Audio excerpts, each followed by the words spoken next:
आपकी Mani and welcome to coffee time with Mani, जहां हम आपको मिलवाते हैं आपकी फेवरेट पर्सनैलिटीज़ के साथ। तो आज बात करते हैं कुछ बॉलीवुड सेलिब्रिटीज़ की। तो कौन है आपका फेवरेट? शाहरुख खान, सलमान खान, सैफ अली खान या अक्षय कुमार?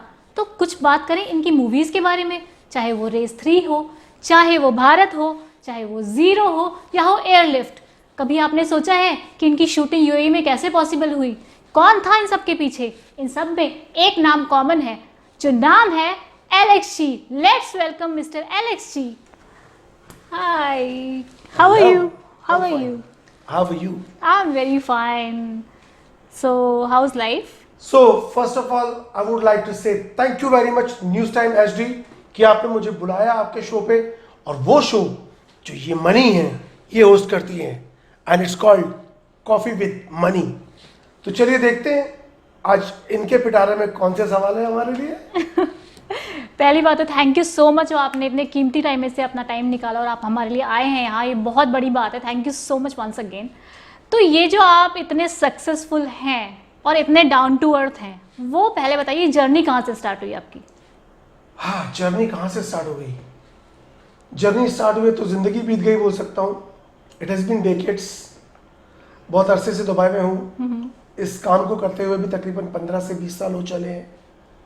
तो बस एक्चुअली कहते हैं ना कि एक्टिंग का कीड़ा था। स्टार्टिंग में कुछ एक्टिंग वगैरह की, कुछ टीवी सीरियल्स में, कुछ मूवीज़ में। वहाँ से ही जो एक जर्नी स्टार्ट हुई, कैमरे के पीछे ज़्यादा मज़ा आने लगा और शुरू हो गया। तो ये जो आपने जैसे कहा एक्टिंग से आपने करियर स्टार्ट किया, तो ये आपको कब रियलाइज़ हुआ कि मेरे अंदर एक एक्टर बसा हुआ है? ये तो आपके अंदर भी है। मेरे अंदर है? रियली? कहते हैं ना कि हर इंसान में एक्टिंग का कीड़ा होता है। अच्छा। तो बस वो तो बचपन से ही था एक्टिंग का कीड़ा। यहाँ आए, मौका मिला तो शुरू हो गए थे। तो कैमरे के सामने आई एम श्योर कि आप बहुत अच्छा ही कर रहे होंगे, because I can see your acting skills, और मैंने बहुत काफ़ी ग्लिम्स भी देखे हैं। तो कैमरे के सामने से कैमरे के पीछे आने का क्या सफ़र रहा वो? कैमरे के सामने पहले थोड़ा सा बता दूं, मैं कैमरे के सामने मैंने अच्छे खासे टीवी सीरियल्स वगैरह किए। मैंने शम्मी कपूर साहब के साथ, सुरेश ओबेरॉय के साथ, शर्मिला टैगोर के साथ, इन सब के साथ मैंने एक्टिंग की है। चट्टान, दास्तान, तू नसीब है किसी और का, बहुत सारे टीवी सीरियल्स किए। इनफैक्ट एक पाकिस्तानी टीवी सीरियल भी किया था मैंने जिसमें फरीदा जलाल थी। अच्छा। तो एक्टिंग भी ठीक ठाक की मैंने, पर उसी वक्त पे मेरा थोड़ा सा ज्यादा इंटरेस्ट हो गया बिहाइंड द कैमरा, और बस शुरू हो गया। प्रोडक्शन में हेल्प करना स्टार्ट किया, और वहाँ से बस जो चालू हुआ, कास्टिंग में आ गए और वो करने लगे। वाह। तो आपको क्या ऐसा लगता है कि जो एक एक्टर होता है या जो भी लोग मूवीज़ इंडस्ट्री से जुड़े होते हैं, वो कैमरे के सामने से कैमरे के पीछे की लाइफ कहीं ज़्यादा होती है? क्या ऐसा है? बिल्कुल होती है। कैमरे की पीछे की लाइफ ज़्यादा होती है, इसमें कोई शक नहीं है। हालांकि कैमरे की लाइफ भी आज की डेट में बहुत ज़्यादा रहने लगी है।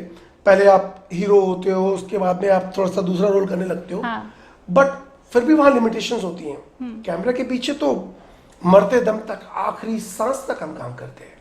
फिर भी अगर जैसे आपने जब स्टार्ट किया था, क्या चैलेंजेस थे? आपको क्या लगता था कि ये बहुत डिफिकल्ट था मेरे लिए? कहीं कोई एक ऐसा कोई मोमेंट रहा आपकी लाइफ में कि वो जो बहुत डिफिकल्ट रहा हो आपके लिए?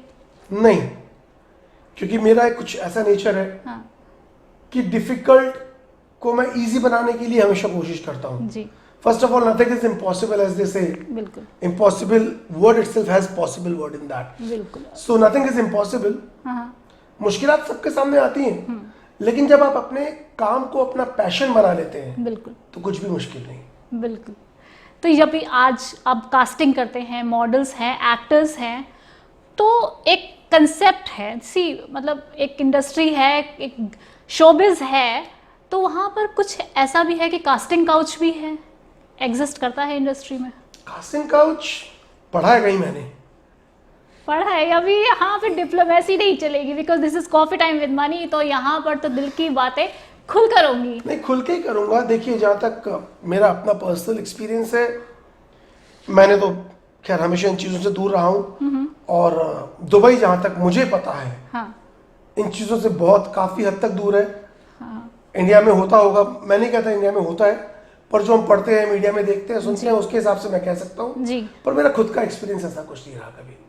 बात करी जाए तो बहुत बड़े बड़े डायरेक्टर्स हैं जिनके नाम काफ़ी फंसे हुए हैं, अभी जो एक मी टू चला था बीच में, उसमें भी काफ़ी नाम हाईलाइट हुए। तो देखिए, कहीं भी कहते हैं ना, धुआं वहीं उठता है जहाँ चिंगारी होती है, तो बिना चिंगारी के धुआं नहीं उठता। बात सही कह रही हैं आप, बिना चिंगारी के धुआं नहीं उठता, लेकिन चिंगारी तो है, उसे धुआं क्यों बनाना? अब ये बताइए। नहीं, तो मैं चिंगारी ही तो पूछ रही हूँ कि वो चिंगारी है क्या। वो चिंगारी जिसको आप कास्टिंग काउच बोल रही हैं वो है। तो आप ये एग्री करते हैं कि कास्टिंग काउच है इंडस्ट्री में? मैंने कहा ना, मैंने एक्सपीरियंस नहीं किया, लेकिन जो पढ़ रहा हूँ, देख रहा हूँ।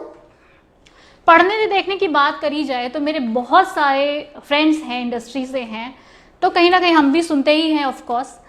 तो जिस बिजनेस में आप हैं अभी, जिस डोमेन में आप हैं, उसी डोमेन में बहुत सारे नाम हैं जो मेरे कानों तक आए हैं जो इसमें इन्वॉल्व हैं ऑलरेडी। मैं तो नहीं हूँ ना। नहीं, आप देखिए, मैं अभी ये आपको जवाब देना है यहाँ कि कौन है वो, मैं आज तो आपसे जानना चाहती हूँ ये बात। नहीं, देखिए ऐसा है कि जैसा आपने कहा, जिस डोमेन में हम हैं, जी। जिस इंडस्ट्री में हम हैं, उसके बारे में बातें बहुत ज़्यादा होती हैं। हाँ हाँ।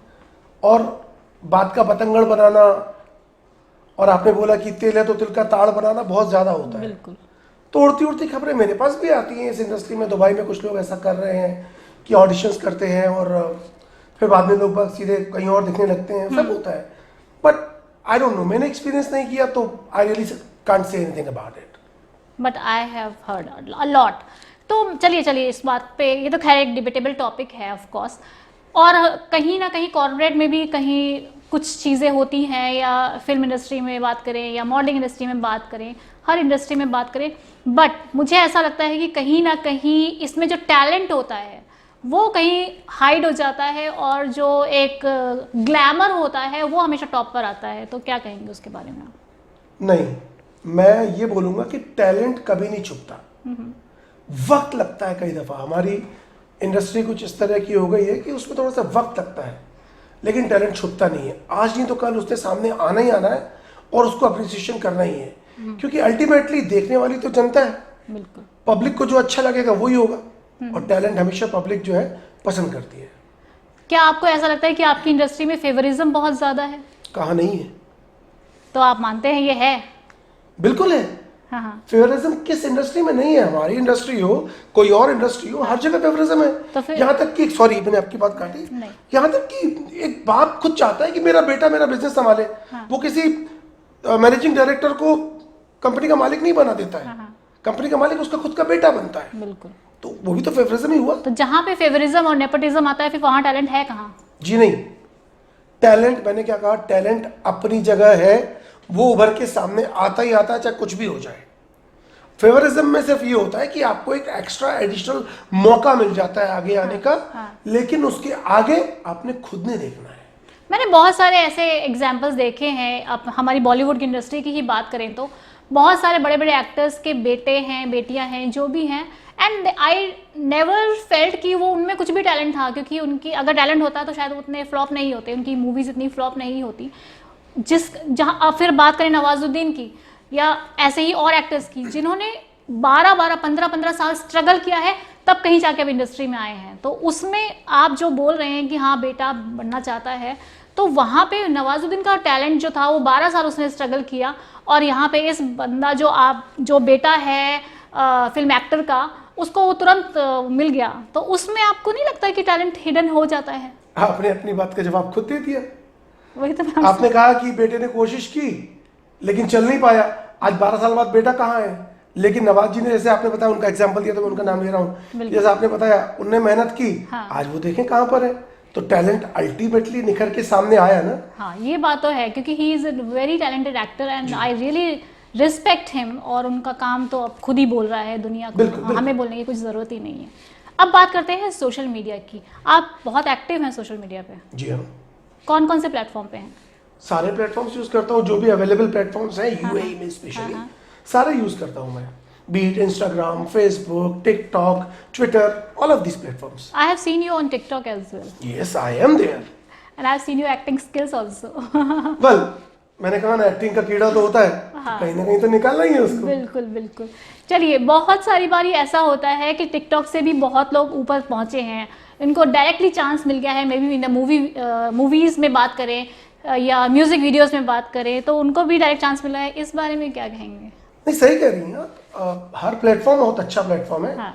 टिकटॉक से बहुत से लोग हैं जो मूवीज में आ रहे हैं, म्यूजिक एल्बम्स बन रहे हैं और उसको अपनी इनकैश कर रहे हैं अपनी इमेज को बैठ के। बिल्कुल। Any platform, it's very good. Very good, Yes. I agree on that point. बहुत सारे इंस्टाग्राम पे लोग आजकल क्या करते हैं, सेल्फी लेते हैं, इंस्टाग्राम पे पोस्ट कर देते हैं and they get the modelling assignments, where age जो मॉडलिंग एजेंसी में जो लड़के बेचारे या लड़कियां बेचारी धक्के खा रहे हैं, कहीं ना कहीं आपको नहीं लगता कि वो कॉम्प्रोमाइज हो रहा है टैलेंट वहां पे? नहीं, बिल्कुल नहीं हो रहा है। क्यों? क्योंकि जो मॉडलिंग एजेंसी में जा रहे हैं लोग, हाँ। वो भी सोशल मीडिया पर हैं। क्योंकि अगर आप है एक्टर या किसी भी तरह का टैलेंट है, खाली एक्टर नहीं, कोई और टैलेंट भी आपके अंदर है, तो जाहिर सी बात है वो खाली आप एक प्लेटफॉर्म पे नहीं दिखा रहे हो, आपको बल्कि इजी हो गया है। इतने सारे मॉडल्स हैं, इतने सारे एक्टर्स हैं। पहले उनको जाना पड़ता था, एक एक प्रोडक्शन हाउस में जा जाके अपनी पूरी शोरील देनी पड़ती थी, सीडीज देनी पड़ती थी, फोटोग्राफ्स देने पड़ते थे। आज कितना इजी हो गया है, सोशल मीडिया पे आप अपने आप को दिखा दीजिए, जी, खत्म है किस्सा। बिल्कुल। फिर अब हम बात करते हैं, ये आपने बात की जो लोग सोशल मीडिया पे बहुत एक्टिव हैं, आप भी एक्टिव है, मैं भी एक्टिव हूँ, फिर भी हम, जैसे मैं एक बहुत ही स्मॉल टाउन से बिलोंग करती हूँ और मुझसे भी बहुत सारे ऐसे लोग हैं जो बहुत स्मॉल टाउन से बिलोंग करते हैं, शायद उनके लिए इतना एक्सेसिबल नहीं है सोशल मीडिया। कई बार नेट नहीं चल रहा होता, कई बार लाइट ही नहीं आ रही होती है, बहुत सारी सिटीज़ ऐसी होती हैं जहाँ लाइट ही नहीं आ रही होती, तो बेचारे मोबाइल नहीं चार्ज कर पाएंगे, वो सेल्फी क्या लेंगे। मे बी उनके पास इतने पैसे भी नहीं होंगे कि वो एक हाई एंड कैमरा या हाई एंड मोबाइल ले पाए, तो फिर भी उनमें भी तो पोटेंशियल है, तो फिर उन क्या करें? आप उनको बताइए क्या करना चाहिए। है पोटेंशियल उनमें, लेकिन सीधी सी बात है, अगर आपके अंदर पोटेंशियल है, हाँ। उसको निकालने के लिए आपको आगे अपने गांव से, अपने शहर से निकल के आना पड़ेगा मेट्रो सिटीज में। उसके लिए उसके लिए कोई और ऑप्शन नहीं है आपके पास, क्योंकि हम आपके घर, आपके गांव में नहीं पहुंच सकते हैं। बिल्कुल। या तो आप हमारे पास आएंगे, और हमारे पास आने के लिए आपके पास में अलग अलग हजार मीडियाज हैं। हाँ। आप डायरेक्टली भी आ सकते हैं हमारे पास और सोशल मीडिया से भी आ सकते हैं जी। लेकिन हम गांव में आके नहीं ढूंढ सकते हैं आपको जी। तो उसके लिए तो उनको आना पड़ेगा, उनको खुद को मेहनत करनी पड़ेगी उसके लिए। एलएसजी, मैं आपसे यहाँ पे एक बात बोलना चाहती हूँ, आप जैसे इतने एक्टिव हैं सोशल मीडिया पे और आपको पता है कि ये इतना अच्छा प्लेटफॉर्म है, तो आपको नहीं लगता कि आपको एक ऐसा कोई पोर्टल या कोई ऐसी वेबसाइट लॉन्च करनी चाहिए जहाँ पे आप डायरेक्टली उनसे कांटेक्ट कर सकें या डायरेक्टली वो आपसे कांटेक्ट कर सकें, तो शायद वो एक जो एक गैप है वो कहीं कम हो सकता है? ऐसी बहुत सी वेबसाइट्स हैं, ऑलमोस्ट हर एजेंसी, हाँ। चाहे वो यूएई हो चाहे इंडिया हो, जी। ऑलमोस्ट हर एजेंसी के पास अपनी वेबसाइट्स हैं। हाँ। अपना डेटाबेस है उनका। जी। तो सबकी वेबसाइट पे लोग जाते हैं, रजिस्टर करते हैं वहाँ पे, जी। और उनका डेटाबेस हमारे पास आ जाता है। तो ऑलमोस्ट सबके पास है ये। जी। इट्स वेरी कॉमन एंड चल रहा है ये। ओके, तो ये तो रही आपकी प्रोफेशनल लाइफ। पर्सनल लाइफ में कौन है एलेक्स? क्या है एलेक्स? पर्सनल लाइफ में एलेक्स एक नॉर्मल बंदा है, हाँ। एक फन लविंग इंसान है, बिल्कुल। जो जिंदगी में सबकी इज्जत करता है और कभी भी कल की परवाह नहीं करता। जो कुछ है आज है बस। तो यानी कि आपके काफी सारे दोस्त भी होंगे फिर यहाँ पर? सारे ही हमारे दोस्त हैं, दुश्मन चलिए। तो मैं मानता ही नहीं किसी को। अच्छा, तो चलिए, सारे आपके दोस्त हैं। जब आपने करियर स्टार्ट किया या आपने ये सफ़र स्टार्ट किया, स्पेशली कास्टिंग का जब आपने सफ़र स्टार्ट किया, कुछ लोग चले होंगे आपके साथ? मैं लोगों के साथ चला। जब स्टार्ट किया तो मैं लोगों के साथ चला, लोग मेरे साथ नहीं चले। आज ये है कि आज लोग मेरे साथ चलते हैं। हाँ, आज क्या वो आपके साथ आज भी हैं? क्यों नहीं? कुछ लोग आगे निकल जाते हैं, कुछ पीछे रह जाते हैं, कुछ टच में रहते हैं, कुछ नहीं रहते हैं। हाँ। यही एक इंसान की फितरत है। कुछ लोग टच में हैं, कुछ नहीं है। तो क्या आपको ऐसा लगता है कि वो लोग सिर्फ अपने फायदे के लिए आपको यूज़ करते हैं? नहीं, मैं नहीं कह सकता ऐसा, और हो सकता करते भी हो, क्योंकि किसी के दिल में झांक के आप नहीं देख सकते हो। तो कभी बुरा नहीं लगता है इस चीज़ का? नहीं, कभी नहीं। क्यों? ये तो एक नॉर्मल सी टेंडेंसी है कि अगर कोई, हाँ, इंसान, क्योंकि इमोशनली हम कहीं ना कहीं अटैच हो जाते हैं उन लोगों से, तो आप नहीं होते कि इमोशनली अटैच कभी किसी से? देखिए, इमोशनल अटैचमेंट एक अलग चीज़ है, पर कोई अगर आपको काट के आगे बढ़ने की कोशिश कर रहा है, उसका बुरा लगना एक अलग चीज़ है। और मुझे कोई काट के अगर आगे बढ़ने की कोशिश करता है तो मुझे कोई बुरा नहीं लगता, क्योंकि उसका अपना नसीब, मेरा अपना नसीब। मुझे मालूम है मैं क्या काम कर रहा हूँ, कितना प्रोफेशनल हूँ, क्या कर रहा हूँ। बचपन से यही काम कर रहा हूँ, बाकी सारे तो अभी कल के आए हुए बच्चे हैं। चलिए, ये बच्चों के लिए क्या मैसेज देना चाहेंगे? कभी दिल दुखाया है किसी बच्चे ने आपका? मैंने कहा ना, मैं कोई भी चीज़ दिल पे नहीं लेता। हंसते हंसते हर चीज़ को पॉजिटिव कुछ भी नेगेटिव हो जाए उसमें से हर चीज में से पॉजिटिव निकाल लेता हूँ मैं। ये बहुत अच्छी बात है कि आप बहुत ही ऑप्टिमिस्टिक हैं, आपके अंदर जो पॉजिटिविटी है वो पूरी भरी हुई है। मुझे भी वो थोड़ी वाइब्स आ रही हैं अभी यहाँ पे। इसके अलावा आपके क्या शौक क्या है, क्या पैशन है जैसा जो फॉलो कर रही हैं आप? पैशन बस एक ही है, काम काम और काम। तो काम से हटकर भी बंदा कुछ सोच लेता है, मतलब? बिल्कुल सोचता हूँ काम से हटके। हाँ। बताऊँ क्या? बिल्कुल। काम बस। तो मतलब आप चिल करने के लिए भी काम ही करते हैं? हाँ, जब मैं चिल कर रहा होता हूँ तब भी काम ही कर रहा होता हूँ, क्योंकि मैं अगर मान लीजिए कहीं बैठा हूँ किसी कॉफी शॉप में, किसी के साथ कुछ बैठा हूँ, चिल कर रहा हूँ, तो मेरे साथ जो लोग बैठे हैं वो मेरे से काम से रिलेटेड ही हैं। अच्छा। तो उनसे काम की बात हो रही है बैठ के, तो इसलिए बस वही। पर उन काम के लोगों में ऐसा नहीं होता, क्योंकि कई बार होता ना, जब आप एक लाइफ बहुत ही मोनोटोनस हो जाती है तो हम भी कहीं ना कहीं बोर्ड हो जाते हैं। That is a human tendency. मुझे ऐसा लगता है कि वो होता ही है कि आप एक मोनोटोनस लाइफ से बोर हो जाते हो। तो आपको नहीं लगता कि कभी डिफरेंट डोमेन में भी हमारे कुछ दोस्त होने चाहिए जो कहीं कुछ अलग कर रहे हो? है मेरे कुछ बचपन के दोस्त हैं। हाँ। बचपन मतलब लिटरली बचपन के दोस्त, उनके साथ मेरी अच्छी दोस्ती है। कुछ उनके साथ मैं आज भी टच में हूँ। कुछ डिफरेंट डोमेन के लोग भी दोस्त हैं। और मैं problem normally like you know, जब कोरोना टाइम नहीं था तब 2-3 महीने में एक बार मुंबई जाता था, जाके पार्टी करके आना, अपने फ्रेंड्स के साथ मिलके आना, सब करके आता हूँ। तो वो भी चलता है साथ में। तो क्या प्रेफर करते हैं आप वीकेंड पे अपने दोस्तों के साथ चिल आउट करना, नाइट आउट जाना, या फिर अकेले रिलैक्स करना? अब तो बुढ़ापा आ गया है तो इसलिए अब वीकेंड पे भी सिर्फ एक ही चीज प्रेफर करते हैं, काम काम और काम। बुढ़ापा तो आजकल का जो ट्रेंड है वो तो एक नंबर ही हो गया, मतलब age is just a number, मुझे ऐसा लगता है। क्या आपको ऐसा नहीं लगता? नो डाउट, मेरे लिए तो age is just a number. दिल से मैं आज भी स्वीट 16 हूँ, लड़कियों की तरह। लड़कियां तो हमेशा 16 से ऊपर कभी होती ही नहीं। Exactly. अभी जो ट्रेंड्स आ रहे हैं मार्केट में, अगर आप बात करें मॉडलिंग की या बात करें आप एक्टिंग की, तो आपको लगता है ये वो सेम ट्रेंड आज भी है या कुछ ट्रेंड चेंज हुआ है? कौन सा समझाने में आपकी बात? मैं आपको ये समझाना चाहती हूँ कि जैसे पहले होता था कि एकदम जीरो फिगर लड़कियां होनी चाहिए, और या एकदम फेयर लड़कियां होनी चाहिए, या लड़कों की बात करें तो एकदम हंक, एकदम स्टड काइंड ऑफ लड़के होने चाहिए। समझ गया आपकी बात। हाँ, नहीं देखिए, तो अब क्या पहले क्या था, पहले के जमाने में ये होता था कि आपको परफेक्ट बॉडी चाहिए एक हीरो के लिए। बिल्कुल। लेकिन अगर आप हीरो की बात कर रही हैं तो, या मेन लीड की बात कर रही हैं तो आपको एक परफेक्ट बॉडी होना चाहिए। आज की डेट में ऐसा रह नहीं गया है। क्यों? क्योंकि आज की डेट पे स्टोरी बेस्ड मूवीज बनने लगी हैं। तो वहां पे जरूरी नहीं है कि आपको उस पर्टिकुलर बॉडी को ही देखा जाए। आपने कई दफा देखा होगा कि बॉडी आज की डेट पे हीरो बनाता है अपनी स्टोरी के हिसाब से। चाहे वो आप सलमान भाई को देख लीजिए कि उन्होंने बजरंगी भाईजान के लिए अपनी पूरी बॉडी थोड़ी चेंज की थी, रेसरी के लिए बॉडी एकदम चेंज की थी, प्रेम रतन के लिए बॉडी चेंज की थी। आप SRK को देख लीजिए, तो हर एक का ऐसा ही है। और इसलिए आज की डेट पे 6 पैक एब्स या लुक्स उतने इंपॉर्टेंट नहीं है जो उस जमाने में सिर्फ लुक्स को ही देखा जाता था या आवाज को देखा जाता था। अब वैसा नहीं रह गया है। जी, मैं आप काफ़ी क्लोज हैं सलमान खान जी से और उनकी पूरी फैमिली से, और फिर मतलब कुछ बताइए कि क्या है उनका नेचर, उनका बिहेवियर कैसा है, क्योंकि हम तो ऑन स्क्रीन ही उन्हें देखते हैं। इनसाइड स्टोरी तो आपको पता होगी। इनसाइड स्टोरी तो बस वही है कि he is a very nice person, thorough gentleman, और यारों के यार है, बस इतना ही बोल सकता हूँ। वो तो मुझे ऐसा लगता है कि आप भी हैं वो, क्योंकि जहाँ तक मैंने आपके बारे में सुना है, या मैं आप खुद वो भी आपको देख रही हूँ, तो I can get that positivity of course. But कहीं ना कहीं कभी ना कभी एलेक्स के बारे में कुछ नेगेटिव भी आता है, तो उसके बारे में क्या कहेंगे आप? हंस के उड़ा देते हैं बात को, बहुत आता है नेगेटिव। हाँ। आज मैं पिछले 15-20 सालों से इस इंडस्ट्री में यहाँ काम कर रहा हूँ। हाँ। सैकड़ों लोग, मैं नहीं बोलूंगा 10-20, सैकड़ों लोग नेगेटिव बात करते होंगे मेरे बारे में। कई बार मेरे पास लोग आके बोलते हैं कि अरे फला आदमी तुम्हारे बारे में ऐसा बोल रहा था। तो हम तो वही बोलते हैं ना भाई कि बोलने दो, आखिर हम उस लायक हैं कि सामने वाला हमारे बारे में बात कर रहा है। So just here it and ignore it. तो कभी वो चीजें बॉदर नहीं करती हैं आपको? कभी? बिल्कुल नहीं, बिल्कुल भी नहीं। कभी काम पे कभी वो फर्क पड़ा हो कि हाँ उस चीज के लिए कि लोग?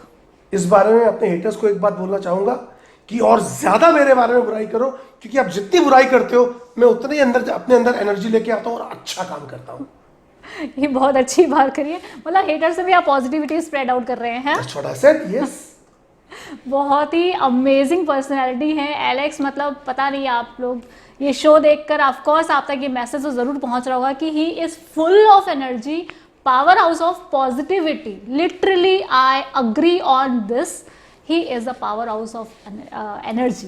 Thank you so much Alex, it was pleasure meeting you because आज तो शो में जान आ गई है बिल्कुल जो, और हमारे पूरे स्टूडियो जो है ना एनर्जी से भर गया है. तो अभी मुझे मतलब 2 दिन तक खाना भी ना खाऊं ना तो भी चलेगा. अरे ना करें, खाना नहीं खाएंगी तो आप साइज 0 हो जाएंगी. आजकल साइज 0 चलता नहीं है. Thank you very much. Thank you so very much news time HD. Thank you Ansar Akram. Thank you money for inviting me here. तो ये थे एलेक्स जी जिनका मैसेज तो आप तक पक्का से पहुंच गया होगा because I am full of energy and positivity. तो आप तक भी वो मैसेज पहुंच गया होगा कि इन्होंने उनका जो एक मोटो है वो टू स्प्रेड लव, चाहे वो हेटर्स हो चाहे वो लवर्स हो. तो ऐसे ही एक्साइटिंग एपिसोड्स देखने के लिए please subscribe our channel news time HD TV. Do like us on Facebook and follow us on Instagram and don't forget on Twitter as well. Be in touch with Coffee Time with Money.